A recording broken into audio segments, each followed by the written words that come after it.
जय माता की दोस्तों, माता रानी की कृपा आप सभी लोगों पर सदा और सर्वदा बनी रहे। दोस्तों आई होप आप सब लोग अच्छे होंगे। दोस्तों आपका स्वागत है अपने channel my lovely home and garden में। बहुत ही स्वागत है। दोस्तों आज हम लोग बात करेंगे गुरु पुष्य योग के बारे में, गुरु पुष्य नक्षत्र है जो उसके बारे में। दोस्तों ये वीडियो तो थोड़ी पहले आ जानी चाहिए थी, लेकिन कुछ व्यस्तता की वजह से ये थोड़ी लेट आ रही है वीडियो, तो दोस्तों इसके लिए सॉरी। लेकिन आप इस उपाय को किसी भी गुरु पुष्य योग को कर सकते हैं, तो इसलिए मुझे ध्यान था तो मैंने कहा कि अभी डाल देते हैं। दोस्तों कल गुरु पुष्य योग है और अमृत योग भी बन रहा है, तो आप किसी भी उपाय को या किसी भी कार्य को कल के दिन में करते हैं तो बहुत सिद्ध होता है, बहुत शुभ फलदायी होता है। दोस्तों आप बहुत ही कुछ अचूक उपाय के बारे में वीडियो के अंत में बात करेंगे। दोस्तों अगर किसी की कुंडली में बृहस्पति संबंधित दिक्कत है दोस्तों, तो उसके घर में आर्थिक तंगी तो बनी ही रहती है, साथ में कलह कलेश भी घर में रहता है, कोई भी शुभ कार्य नहीं होता है, कोई भी पूजा पाठ या शुभ कार्य बिना कलह कलेश के नहीं पूर्ण होता है।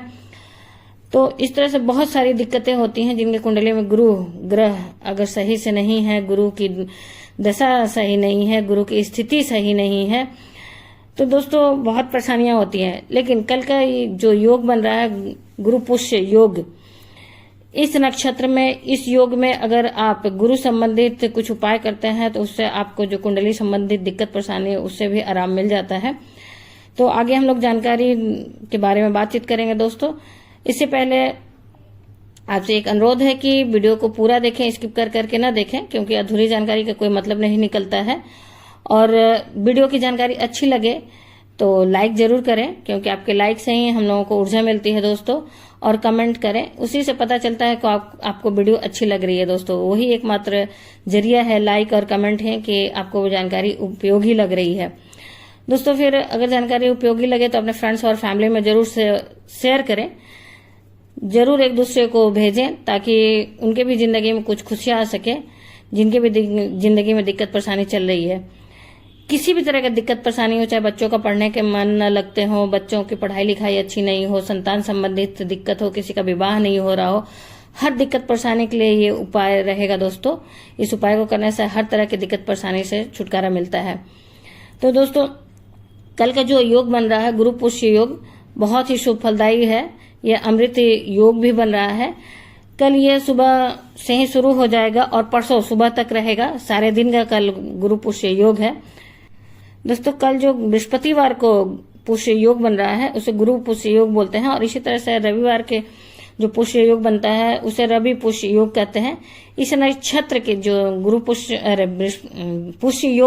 योग के जो देवता होते हैं वो बृहस्पति देव होते हैं। इसी प्रकार से बृहस्पतिवार वाले पुष्य योग को ज्यादा महत्व दिया जाता है, क्योंकि उसके बृहस्पतिवार के देवता भी गुरु हैं बृहस्पति, और इस नक्षत्र के भी देव हैं बृहस्पति। इसलिए ये योग कल का ऐसा बन रहा है, दोनों का समावेश होने से बहुत ही खास हो जा रहा है, बहुत ही ज्यादा शुभ फलदायी हो जा रहा है।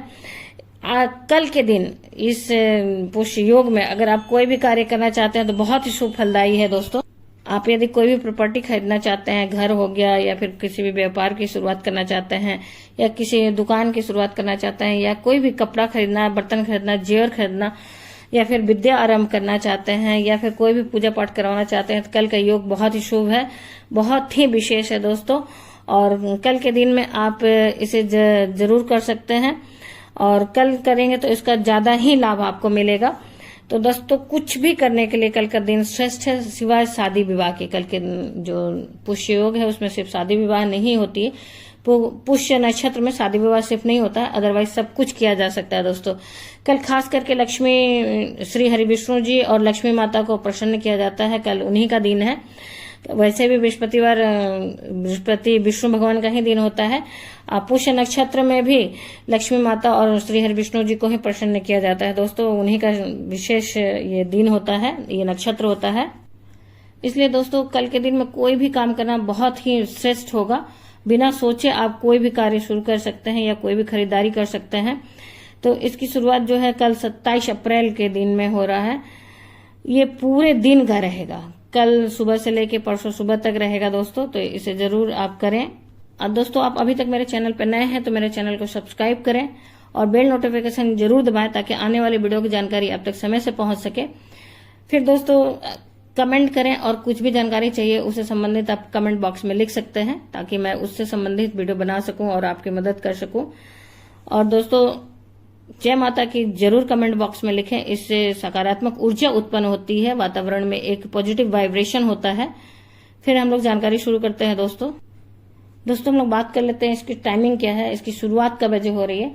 तो 27 अप्रैल को सुबह 6:59 से ये शुरू हो जाएगा गुरु पुष्य योग, और 28 अप्रैल को 5:59 तक इसका योग रहेगा। दोस्तों मतलब पूरा हमें लगभग 23 घंटे का मिल रहा है समय, पूरे दिन का और पूरे रात का। और इसके बाद इसमें अमृत योग भी बन रहा है दोस्तों, तो इसलिए कोई भी कार्य करने के लिए आपको सोचने की जरूरत नहीं है, क्योंकि दोस्तों कल जो योग बन रहा है गुरु पुष्य योग तो बन ही रहा, साथ में अमृत सिद्धि योग भी बन रहा है और सर्वार्थ सिद्धि योग भी बन रहा है। तो ये किसी भी मंत्र का भी आप सिद्ध करना चाहते हैं वो भी कर सकते हैं। दोस्तों कल खास करके माता लक्ष्मी और विष्णु जी के मंत्रों का जाप होगा, साथ में आप कनक धारा और श्री सूक्त का भी पाठ कर सकते हैं, भगवान के सहस्त्र नामों का पाठ कर सकते हैं, तो उससे बहुत ही खास आपको लाभ मिलेगा। दोस्तों सबसे विशेष बात है कि अक्षय तृतीया के तुरंत बाद ऐसा योग बन रहा है, बहुत ही जल्दी ये योग बन रहा है, ऐसा बहुत ही रेयर होता है। और दोस्तों जो इस उपाय के बारे में बात करूंगी, अगर इस गुरु पुष्य योग में नहीं हो पा रहा है तो आप किसी भी गुरु पुष्य योग में इस उपाय को कर सकते हैं। थोड़ा सा वीडियो लेट डालने के लिए सॉरी, कुछ दिक्कतें थी जिसकी वजह से वीडियो एडिट नहीं कर पाए थे दोस्तों। तो फिर दोस्तों समय एक बार मैं फिर बताना चाहूंगी, 27 अप्रैल को 6:59 से है सुबह में, और 28 अप्रैल को 5:59 तक रहेगा, तो इसका आप विशेष ध्यान रखें। और दोस्तों कल कोई भी काम कर सकते हैं हमारे शास्त्रों के अनुसार, किसी भी चीज की खरीदारी हो, कपड़ा हो गया, वस्त्र हो गया, सोना चांदी हो गया, बर्तन हो गए, गाड़ी हो गई, वाहन हो गया, या फिर जमीन जायदाद हो गई, या घर हो गया, एनीथिंग कुछ भी आप कल के दिन में खरीद सकते हैं। सर्वार्थ सिद्धि योग भी है, अमृत सिद्धि योग भी है और गुरु पुष्य योग भी है। तो ये बहुत ही खास है, ऐसा बहुत ही कम देखने को मिलता है, बहुत ही बिरले इस तरह का योग बनता है दोस्तों। तो कल किसी भी कार्य को आप बेहिचक कर सकते हैं। अब दोस्तों बात करते हैं उपाय के लिए। ये उपाय आपके कुंडली संबंधित जो बृहस्पति से संबंधित दिक्कतें हैं उसके लिए रामबाण उपाय है। गुरु की अवस्था आपकी कुंडली में ठीक हो नहीं है और उसको ठीक करने के लिए आप किसी भी स्थिति से पीड़ित हो, गुरु कैसे भी कमजोर हो, यानी शनि राहु केतु के साथ भी अगर गुरु है तो भी इस उपाय को करेंगे तो आपका जो जिंदगी की दिक्कत परेशानी है वो ठीक हो जाएगी। दोस्तों आपके घर में जितने भी कलह कलश हैं, अगर गुरु की स्थिति ठीक होती है तो सही हो जाता है, आर्थिक जो दिक्कत चलती है वो भी सही हो जाता है, और जो मांगलिक कार्य रुकते हैं, किसी की शादी विवाह रुक रहा है तो वो भी होने लगता है, बच्चों का पढ़ने में मन नहीं लगता तो वो भी होने लगता है। यानी कि गुरु की स्थिति अगर सही होती है तो आपकी जिंदगी से बहुत सारी दिक्कत परेशानियां खत्म हो जाती हैं।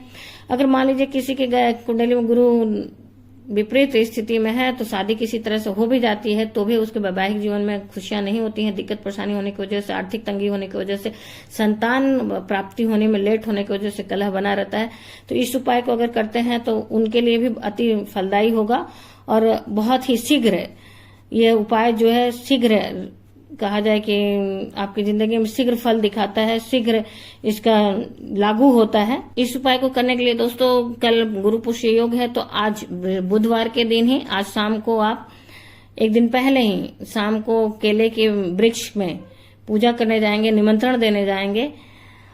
कहीं भी आपके घर के आसपास हो या फिर आपके घर में ही हो केले का वृक्ष, तो वहां 1 लोटा जल हल्दी डाल के ले जाएंगे और निमंत्रण देने के लिए जिस तरह से बताया जाता है कि एक सिक्का और एक सुपारी लेके जाएंगे और वहां पे सर्वप्रथम अपने घर में पूजा करने के बाद, जो संध्याकालीन पूजा करने के बाद हम केले के वृक्ष में निमंत्रण देने जाएंगे तो वहां पे सर्वप्रथम जल डालेंगे, हल्दी मिला हुआ जल, और फिर प्रणाम करेंगे और उन्हें निमंत्रण देंगे कि कल लेने आएंगे आपको, और किस निमित्त आप उन्हें लेके जाएंगे, अपना जो भी दिक्कत परेशानी है उससे संबंधित बात करें कि इस कार्य की सिद्धि के लिए आपको लेने जाएंगे, आपको लेने आएंगे दोस्तों। और वहां पे फिर उसके बाद सिक्का और सुपारी वहीं पे प्रदान कर देंगे और प्रणाम करेंगे और आ जाएंगे अपने घर, हाथ पैर मुंह धुल के नित्य क्रिया में अपने लग जाएंगे दोस्तों। फिर उसके बाद कल के दिन में सुबह अपने घर की नित्य क्रिया से निवृत्त होने के बाद स्नान आदि करने के बाद अपने घर की पूजा पहले करेंगे। घर की पूजा वगैरह करने के बाद एक दीपक में घी, जो घर की दीपक को जलाएंगे पूजा स्थल पे, उसमें थोड़ा घी अधिक डालेंगे कल के दिन,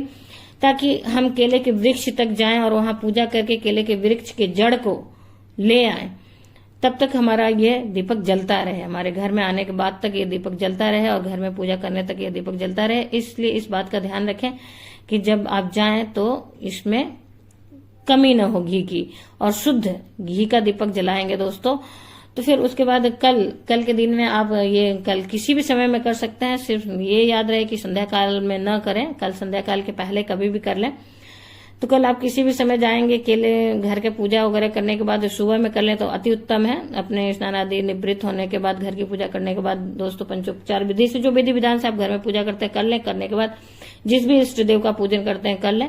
फिर उसके बाद केले के वृक्ष के पास जाएंगे और वहां पे भी हल्दी मिला हुआ जल ले जाएंगे और पंचोपचार विधि से पूजा करेंगे, क्योंकि ऐसे भी बृहस्पतिवार के दिन विष्णु भगवान का पूजा हम लोग केले के वृक्ष में करते हैं और कल पुष्य योग में आप करते हैं, तो उससे भी आपको बहुत पुण्य मिलता है दोस्तों।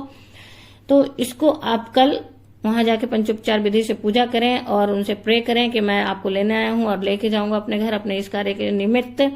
जिस भी मनोकामना के लिए उन्हें ले जाना है वो बोलते हुए वहां से प्रणाम करके वहां से एक के टुकड़ा काट के लाएंगे। और उसको काटने के लिए दोस्तों एक बात का ध्यान रखेंगे, पहले से ही घर से कोई लकड़ी ले जाएंगे, सूखी हुई लकड़ी ले जाएंगे, उससे काट के लाएंगे। किसी धारदार चीज से या चाकू छुरी से नहीं काट के लाएंगे। हम लकड़ी के टुकड़े से थोड़ा सा जड़ खन के लाएंगे, वहां से थोड़ा सा काट के लाएंगे एक लकड़ी के टुकड़े से। पूजा प्रणाम करने के बाद, क्षमा याचना मांगने के बाद लेके आएंगे। घर में आने के बाद दोस्तों उससे अपने हाथ पैर मुंह को धुलेंगे और केले की जड़ को भी अच्छी तरीके से धुल लेंगे, क्योंकि उसमें मिट्टी लगी रहती है। और फिर अपने पूजा स्थल पे पहुंचेंगे दोस्तों और वहां पे भी पंचोपचार विधि से पूजा करेंगे। इससे पहले एक किसी पात्र में कोई भी, या फिर अगर छोटी चौकी हो तो ठीक है, नहीं तो कोई छोटा सा पात्र ले लेंगे, उसमें एक पीला कपड़ा बिछाएंगे, आसन देंगे। आसन देने के बाद उस केले के जड़ को उस पर रखेंगे और गंगा जल छिड़क के शुद्ध करने के बाद हल्दी चंदन जो भी आप पंचोपचार विधि से जिस तरह से पूजा करते हैं सब कुछ अर्पित करेंगे और पूजा करेंगे इस केले की जड़ की। विधि विधान से पूजा करने के बाद क्षमा याचना मांगते हुए इस केले की जड़ की आप सिद्धि करेंगे। वहां पे 108 विष्णु मंत्र का जाप करते हुए, बृहस्पति मंत्र का जाप करते हुए, ओम ब्रीम बृहस्पते नमः का जाप करते हुए, ओम ब्रीम बृहस्पते नमः का जाप करते हुए आप इस केले की जड़ को सिद्ध करेंगे दोस्तों। और उसके बाद आरती वगैरह करने के बाद, विष्णु जी की आरती वगैरह करने के बाद, क्षमा याचना मांगने के बाद इस केले की जड़ का आप किसी भी तरह से आप उपयोग कर सकते हैं, क्योंकि यह सिद्ध हो चुका है और बहुत ही उपयोगी हो चुका है। आप उसी स्थल पर रहने दे सकते हैं जहां पे आपका पूजा स्थल है, वहीं पे इसकी नित्य प्रतिदिन पंचोपचार विधि से पूजा करें। उससे भी आपके घर की आर्थिक तंगी, जो भी दिक्कत परेशानी है वो सब ठीक होने लगेगा। आपके घर के कलह कलेश ठीक होने लगेंगे, गुरु संबंधित दिक्कत ठीक होने लगेगी, बच्चों का पढ़ने में मन लगने लगेगा। और यदि आप चाहें तो इस केले के जड़ को उठाकर अपने तिजोरी में पीले कपड़े में बांध के रख सकते हैं। और कोई भी इसे अपने कुंडली संबंधित दिक्कत के लिए इसे धारण भी कर सकता है पीले कपड़े में। याद रहे, कोई भी धारण करेगा तो अपने दाहिने हाथ में ही धारण करेगा, पीले कपड़े में बांध के जंतर या ताबीज की तरह छोटे छोटे टुकड़ों को। दोस्तों ये बात ध्यान रहे कि इसे अपने दाहिने हाथ में ही बांधना है, चाहे महिला हो या पुरुष हो, चाहे बच्चा हो। बच्चों को पढ़ाई में अगर मन नहीं लगता है दोस्तों तो आप इसे बच्चों के हाथ में बांध सकते हैं। और जिन पति पत्नी को बच्चे नहीं हो रहे हैं, संतान संबंधित दिक्कत है, उनके भी उस स्थिति में पति पत्नी दोनों को धारण करना चाहिए।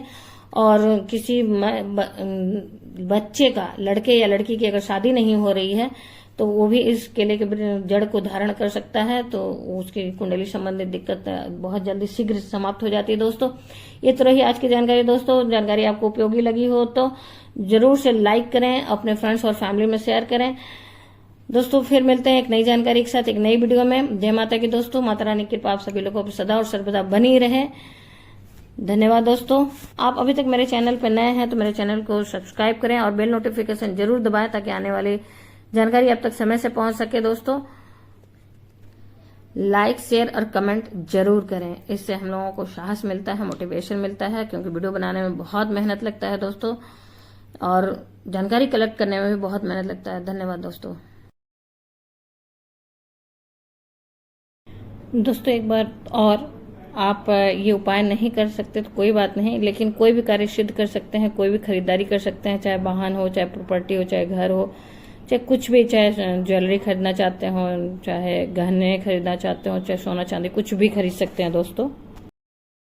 और दोस्तों माता लक्ष्मी और श्री हरि विष्णु को खुश कर सकते हैं, उनका पूजा पाठ कर सकते हैं, उनके मंत्रों का जाप कर सकते हैं, उनके मंत्रों को सिद्ध कर सकते हैं और श्री यंत्र की स्थापना कर सकते हैं। आज के दिन कुछ भी सिद्ध कर सकते हैं दोस्तों। बहुत ही खास, बहुत ही महत्वपूर्ण योग बन रहा है।